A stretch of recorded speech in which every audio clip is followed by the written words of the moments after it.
श्रीपराशर भट्टार्यः श्रीरंगेश पुरोहितः श्रीवत्सांकसुतः श्रीमान् श्रेयसे मेस्तु भूयसे। భాగవత మిత్రులందరికీ స్వాగతం సుస్వాగతం. శ్రీ పరాశర భట్టర్ వారు దయతో మనకు అనుగ్రహించినటువంటి శ్రీ గుణరత్న కోసం అనేటువంటి దివ్య స్తోత్రంలో ఈ రోజున 57వ శ్లోకం దగ్గరికి చేరుకున్నాం. ఈ స్తోత్రంలో మొత్తం 61 శ్లోకాలు ఉన్నాయి కాబట్టి మనకి పూర్తి అవడానికి ఎక్కువ రోజులు లేదు. అయితే ఇది అయిపోగానే శ్రీ వేదాంత దేశికులు అనుగ్రహించినటువంటి దయాశతకాన్ని గురించి మనం ముచ్చటించుకునే ఆలోచనను చేస్తున్నాను.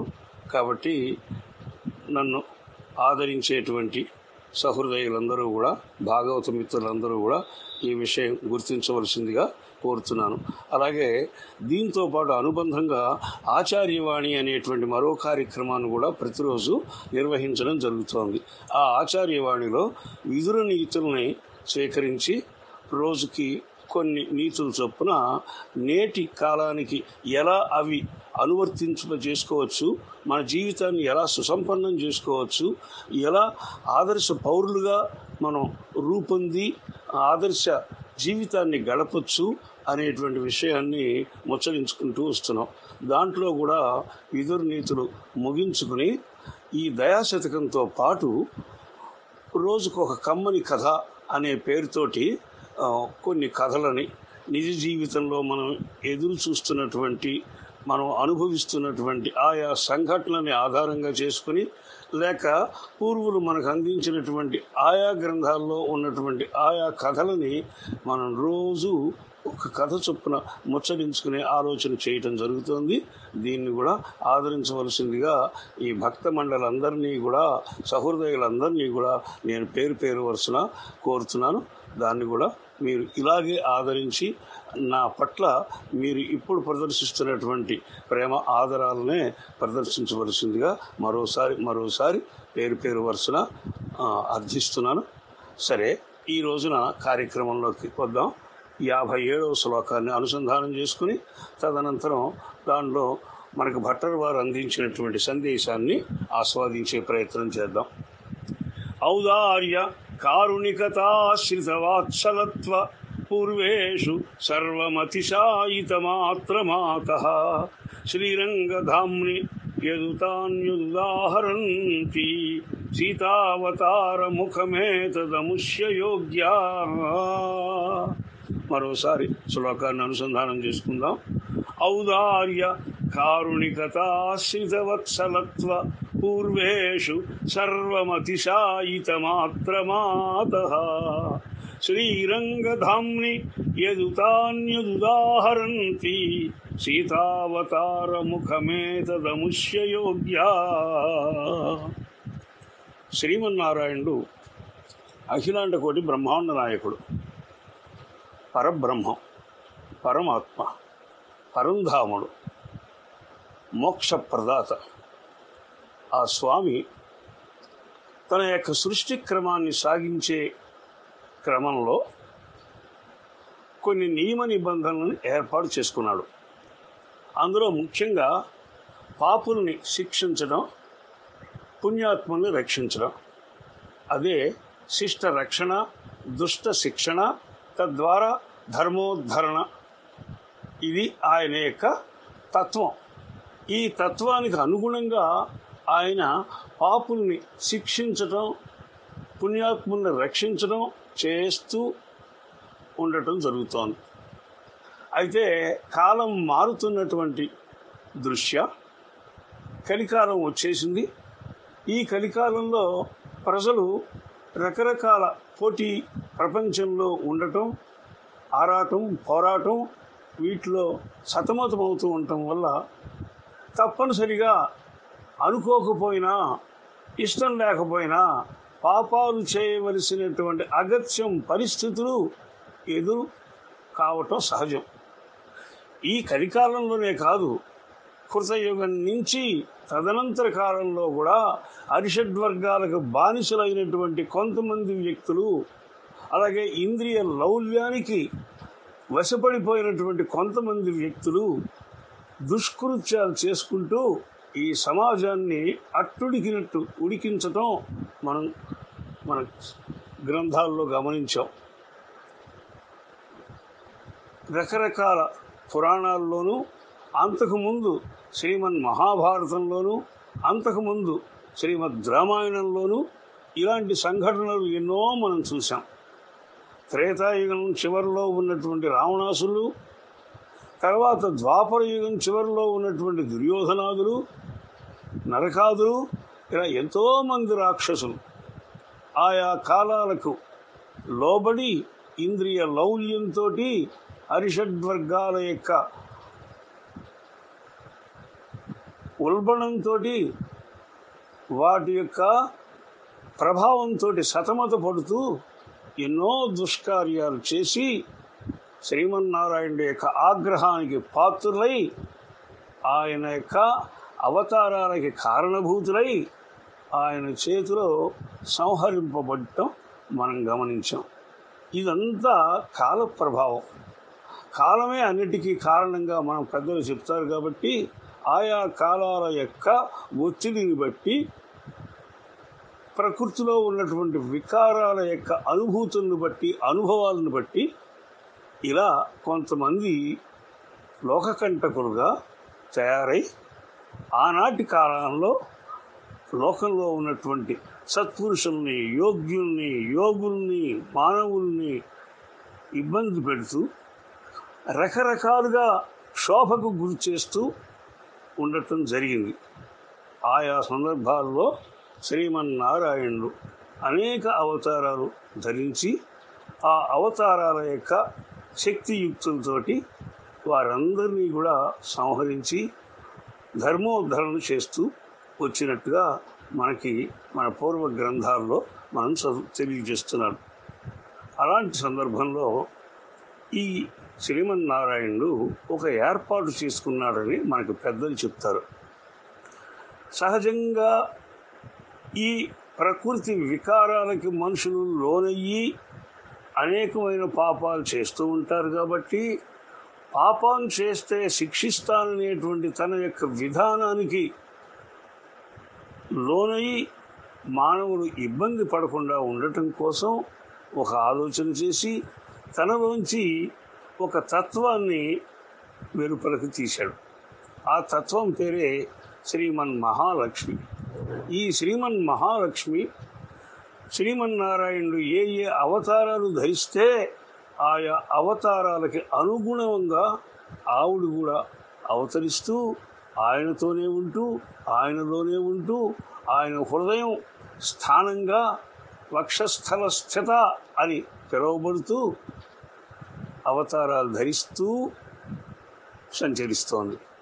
అలా సంచరించిన సందర్భంలో శ్రీమన్నారాయణ యొక్క హృదయంలో ఉంటూ ఆ స్థానంలోంచి దయని ఉద్భవింపజేసి ఎప్పుడూ పాపాలే చేసేటువంటి మానవుల యొక్క ఈ పాప పరిస్థితుల నుంచి వీరందరినీ రక్షించడం కోసం తాను తన యొక్క కారుణ్యాన్ని, మాతృత్వాన్ని ప్రకటిస్తూ వారి యొక్క పాపాలని చాలా భాగం తగ్గిస్తూ తనని వారు ఆశ్రయించేటట్టుగా చేసుకుంటూ తద్వారా శ్రీమన్నారాయణుడికి ఈ లోకుల యొక్క ఇక్కట్లని నివేదన చేస్తూ తన యొక్క సహజమైనటువంటి గుణగణాలతోటి ఆయన ఆకర్షిస్తూ ఆయన ఆకట్టుకుంటూ ఆయన ద్వారా ఈ జీవకోటిని రక్షింపజేసే ప్రయత్నం చేస్తూ వస్తోంది. ఇలా ఈవిడ్ని నియమించింది శ్రీమన్నారాయణుడే. ఆవిడ ఆ మధ్యవర్తిగా ఉండేటట్టుగా ఏర్పాటు చేసింది కూడా శ్రీమన్నారాయణుడే. కొంతమందికి ఒక అపోహ ఉండొచ్చు, ఏమండి శ్రీ గుణరత్న కోశం ద్వారా కానీ తదితర గ్రంథాల ద్వారా కానీ చాలామంది గొప్ప గొప్ప వాళ్ళు మహాలక్ష్మి అమ్మవారిని ఎక్కువగా పొగుడుతూ ఉంటారు. ఈవిడే కారుణ్యమూర్తి అని, ఈవిడే మాతృత్వంతో నిండినటువంటి మనసు కలిగిందని, ఔదార్య సంశోభితురాలని, అంటూ ఉంటారు. మరి ఇలా శ్రీమన్నారాయణుడికి కొరత వస్తుంది కదా, ఈవిన్నే ఎక్కువగా శ్లాఘిస్తే మరి నారాయణుడికి ఇబ్బంది వస్తుంది కదా అని ప్రశ్నించేవారు కూడా ఉండొచ్చు. అయితే అది అంత సమర్థనీయమైన ఆలోచన కాదు. ఎందువల్ల ఈ వ్యవస్థను ఏర్పాటు చేసిన వాడే శ్రీమన్నారాయణుడు. ఆయనే పరబ్రహ్మం. ఆయనకు పైన మరొక స్థాయి స్థితి కలిగినటువంటి తత్వం లేదు. అలాంటి శ్రీమన్నారాయణుడు ఈ జీవకోటి సంరక్షణార్థం ఎలా అయితే దుష్ట శిక్షణ శిష్ట రక్షణ చేయటం ద్వారా ధర్మోద్ధరణ చేద్దామని కంకణం కట్టుకున్నాడో, అలాగే దీనులైన కింకరులైన నిస్సహాయులైన ఈ మానవ కోటిని ఉద్ధరించడం కోసం ఒక ఆలోచన చేసి శ్రీమన్ మహాలక్ష్మి అనేటువంటి తత్వాన్ని వెలువరించడం ద్వారా శ్రీమన్ మహాలక్ష్మిని మనం ఎంతగా కొనియాడినా కూడా అదంతా కూడా ఆవిడ్ని తన గుండెల్లో పెట్టుకున్నటువంటి శ్రీమన్నారాయణ యొక్క ఔదార్యాన్ని మాత్రమే మరోసారి మరో మాటల్లో చెప్పినట్టు అవుతుంది. ఎందువల్ల లక్ష్మీనారాయణుడు ఇద్దరూ కూడా ఒకే తత్వం, శ్రీమన్నారాయణ తత్వం. నారాయణుడు శ్రీమన్నారాయణుడు. మామూలుగా ఉంటే ఆయన నారాయణుడు, లక్ష్మీదేవితో కలిసి ఉంటే ఆయన శ్రీమన్నారాయణుడు. మనం మొక్కవలసిన, మనం వేడుకోవలసిన, మొరలు వినిపించవలసిన తత్వం శ్రీమన్నారాయణ తత్వం మాత్రమే. కాబట్టి లక్ష్మీదేవిని ఎంతగా మనం కొనియాడినా, స్తోత్రం చేసినా, మనం మొరలు చెప్పుకున్నా, ఆవిడ యొక్క ఘనతని వైభవాన్ని వర్ణించినా, ఇవన్నీ కూడా పరోక్షంగా మరో మాటలతోటి నారాయణుడికే చెందుతాయి. ఎందువల్ల ఆయన శ్రీమన్నారాయణుడు కదా. ఆయన హృదయంలోంచే కదా లక్ష్మీదేవి ఉద్భవించి అక్కడే ఉండి అక్కడే నాట్యం చేస్తూ తాండవిస్తూ ఆయన్ని అనురాగ రంజితుణ్ణి చేస్తూ ఆకర్షిస్తూ మన పట్ల దయని ఉద్భవింపజేస్తూ ఉంది కదా. కాబట్టి ఒకే ఒక తత్వం లక్ష్మీనారాయణ తత్వం. ఆ తత్వంలో ఒక భాగమే లక్ష్మీదేవి. ఆ లక్ష్మీదేవి యొక్క ఔదార్యాన్ని మనం గనక కొనియాడినట్లయితే, తల్లిగా ఆవిడ ఈవిడ్ని భార్యగా పొంది ఈవిడ్ని రక్షిస్తూ పోషిస్తూ భర్తృత్వాన్ని వహిస్తూ యాజమాన్యాన్ని చూసుకుంటూ అఖిలాండకోటి బ్రహ్మాండ నాయకుడిగా విరాజిల్లుతున్నటువంటి శ్రీమన్నారాయణుడికి కూడా ఇదే ఘనత సంక్రమిస్తుంది. కాబట్టి లక్ష్మీనారాయణ తత్వం వేరు తత్వం కాదు, ఒకే ఒక్క తత్వం. ఇటు లక్ష్మి ఇటు నారాయణుడు ఇద్దరు కలిసి లక్ష్మీనారాయణులుగా మనం అనుకోవటం జరుగుతోంది. ఈ లక్ష్మీదేవి యొక్క ఔదార్యము, కారుణికత ఇలాంటి ఎన్ని లక్షణాలని, ఆవిడలో ఉన్నటువంటి మాతృత్వ లక్షణాలను గురించి మనం ఎంతగా కొనియాడినా కూడా అవన్నీ కూడా ఆవిడ్ని అక్కడ ఉంచుకోవడం ద్వారా మానవ కోటికి అందించినటువంటి ఒక వరంగా భావించాల్సి ఉంటుంది. ఇలా భావన చేయాల్సి ఉంటుంది మనం. ఈ ఉద్దేశంతో పరమ కారుణికోత్తములైనటువంటి మన పరాశర భట్టర్ వారు అమ్మవారి యొక్క దివ్య వైభవాన్ని మనకు అందిస్తూ ఈ శ్లోకాన్ని మనకు ఉపదేశించారు.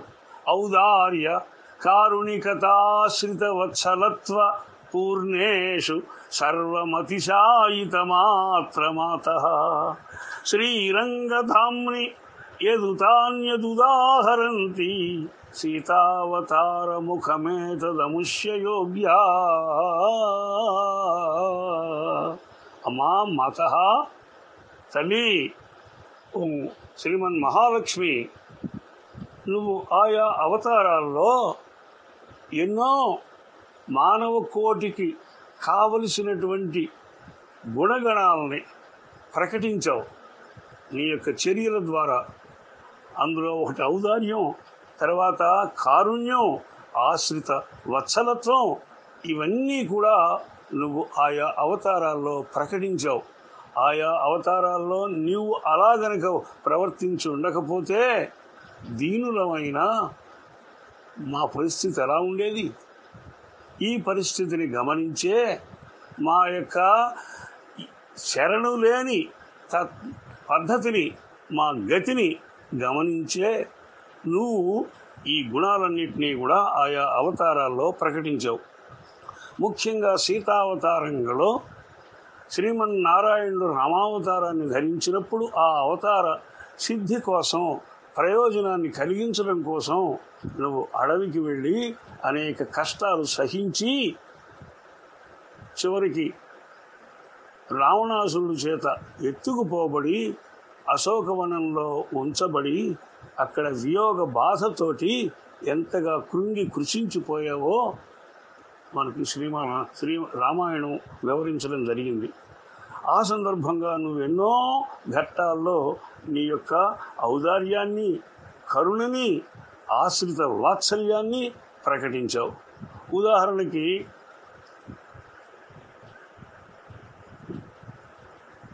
ఒక పరమ దుర్మార్గుడైనటువంటి కాకాసురుడు అనేటువంటి వాడు నిన్ను హింసిస్తూ ఉండగా అప్పుడే మేలుకొన్నటువంటి శ్రీరామచంద్రుడు సహించలేక ఒక దర్భలో బ్రహ్మాస్త్రాన్ని మంత్రించి విడిస్తే ఆ అస్త్రం కాకాసురుడు వెంటబడితే కాకాసురుడు రక్షణ కోసం 3 లోకాల్లో తిరిగి ఎక్కడ రక్షణ దొరక్క అందరూ చేతులెత్తేసి వదిలేస్తే చిట్ట చివరికి తప్పక విధి లేక గతి లేక వచ్చి శ్రీరామచంద్రుడు కాళ్ళ మీద పడితే నువ్వు ఎంతో దయతోటి, ఎంతో ఔదార్యంతో నీకు ఇబ్బంది కలిగించినా, నిన్ను హింసించినా కూడా శ్రీరామచంద్రుడి యొక్క పాదాల వైపుకి కాకాసురుణ్ణి తోసి స్వామి యొక్క దయకు పాత్రుల్ని చేసి రక్షించినటువంటి ఘట్టం మేము శ్రీరామాయణం ద్వారా తెలుసుకున్నాం. అలాగే నిన్ను నిరంతరము బాధించినటువంటి రాక్షస స్త్రీలని సహించి భరించి వాళ్ళని ఆంజనేయ స్వామి శిక్షిస్తానంటే వధార్హాణం ప్లవంగమా కార్యం కరుణమార్యేణ న కశ్చిన్నపరాధ్యతి పాపానాం వా శుభానాం వా వధార్హాణం ప్లవంగమా. ఓ వానరోత్తమా, పాపం చేసిన వారైనా, మేలు చేసిన వారైనా, శుభాలు చేసిన వారైనా, ఎవరైనా సరే అలాంటి వారిని కాపాడటమే కదా పెద్దవాళ్ళ యొక్క లక్షణం. కరుణాపరుల తెరంగిది ఇరవుగ సరిగావు దీనికి ఏ ధర్మంబుల్ అని చెప్పబడినట్టు, శరణంబని వచ్చిన భీకర శత్రువునైన ప్రీతి కవగవలయున్ కరుణాపరుల తెరంగిది ఇరవుగ సరిగావు దీనికే ధర్మంబుల్ అని భారతంలో చెప్పబడినట్టుగా వధార్హాణం ప్లవంగమా కార్యం కరుణమార్యేణ న కశ్చిన్న అపరాధ్యతి. వీళ్ళు పాపాత్ములైన పాపానాం వా శుభానాం వా వధార్హాణం ప్లవంగమా. నువ్వు చెప్పినట్టుగా ఈ రాక్షస స్త్రీలు నన్ను నిరంతరం బాధించారు. ఎన్నో విధాల, ఎన్నో మాటలతో, సూటిపోటులతోటి నా హృదయాన్ని గాయపరిచారు వీళ్ళు. అయినా కూడా కార్యం కరుణమార్యేనా, పెద్దవాళ్ళు గొప్పవాళ్ళు ఏం చేయాలి? కారుణ్యాన్ని ప్రదర్శించాలి. ఎందువల్ల న కశ్చిన్న అపరాధ్యతి, లోకంలో తప్పు చేయని వాళ్ళు ఎవరు? ఏదో సందర్భంలో ఎప్పుడో అప్పుడు ప్రతి వాళ్ళు తప్పులు చేస్తూనే ఉంటారు. తప్పు చేసిన వాళ్ళల్లా శిక్షిస్తూ పోతే ఇక ఆశ్రిత రక్షణత్వానికి అసలు అర్థమేముంది? ఆశ్రితుల్ని కాపాడటం అనేటువంటి ఒకానొక వ్యవస్థకి అర్థమేముంది? వీళ్ళు తప్పే చేశారు, కానీ వీళ్ళకి రాజాజ్ఞ అలా ఉంది. రాజాజ్ఞకు లోబడి కట్టుబడి వీళ్ళు నన్ను బాధించారు, వేధించారు. ఇది వీళ్ళు రాజాజ్ఞకు బద్ధులయ్యారే కానీ నా మీద ఏదో పగతో వాళ్ళు చేసిన పని కాదు అని నేను భావిస్తున్నాను. కాబట్టి వీళ్ళని రక్షించి తీరాలి. ఎందువల్లంటే తప్పు చేయని వాడెవడు. ఒకవేళ తప్పు చేస్తే రక్షించవలసింది మనమే కదా. రక్షించాలి అన్నది ఎవరిని రక్షించాలి? తప్పు చేసిన వాళ్ళని రక్షించాలి. అందరూ ఒప్పులే చేస్తే మరి ఇక ఆశ్రిత రక్షణత్వం అనేటువంటి అసలు ఆ వ్యవస్థకి అర్థమేముంటుంది? కాబట్టి నకశ్చిన్నాపరాధ్యతి కార్యం కరుణమార్యేణ అంటూ సీతాదేవిగా నువ్వు ప్రకటించావు ఆశ్రిత వాత్సల్యాన్ని. ఇలా అడుగడుగున నీ యొక్క ఔదార్యము, కరుణ, ఆశ్రిత వత్సలత్వము ఇవన్నీ కూడా ప్రకటింపబడుతూనే ఉన్నాయి ఆయా అవతారాల యొక్క ఆయా సంఘటనల్లో. మరి అలాంటి నీవు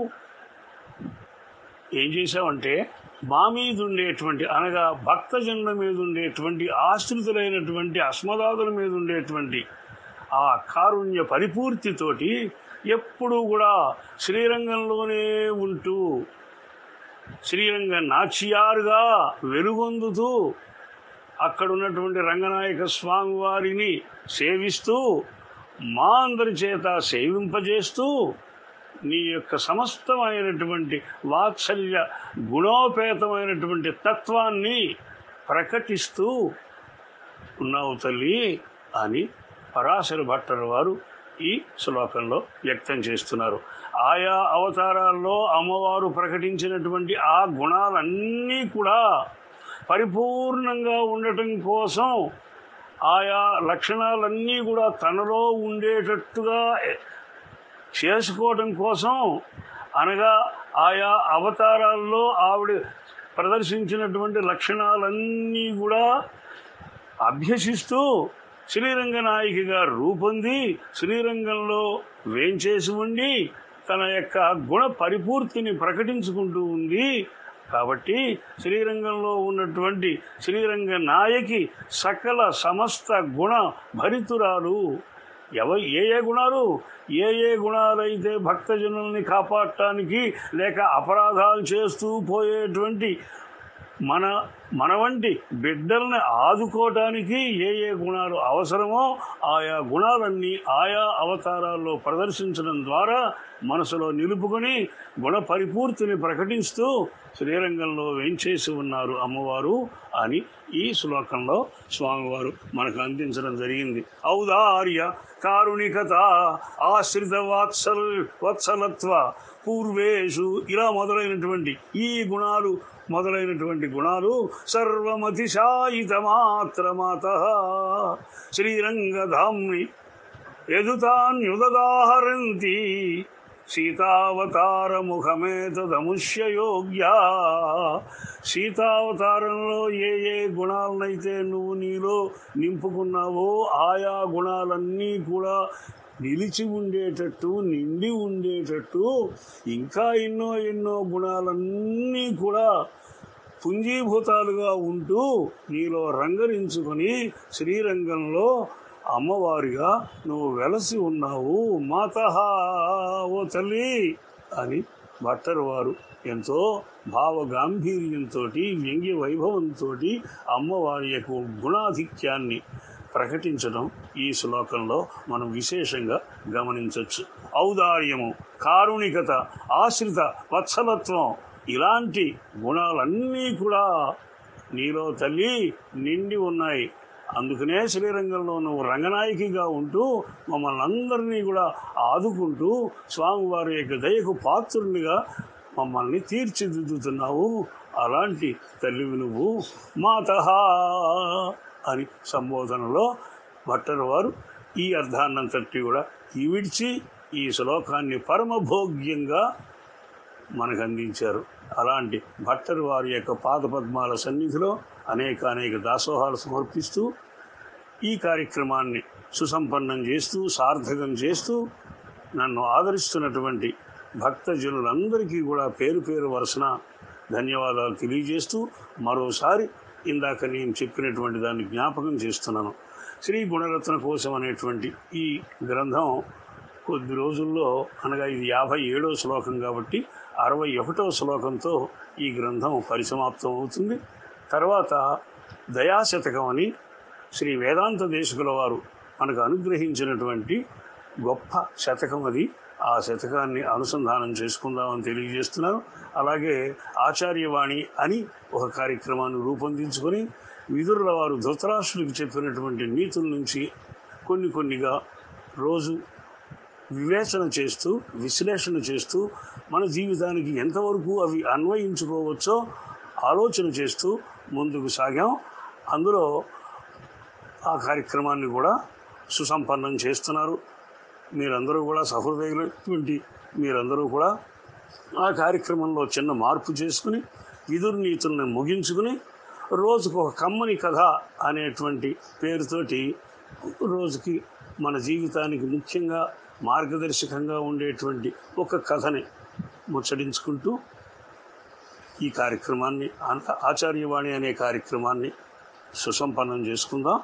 అందుకు మీ అందరి దగ్గర అనుమతి కోరుతున్నాను. మీ అందరి యొక్క ఆదరణ నా మీద ఉండాలని అర్థిస్తున్నాను. అలా మనం కార్యక్రమాన్ని ముందుకు తీసుకెళ్దాం. జై శ్రీమన్నారాయణ, జై భగవద్ రామానుజ.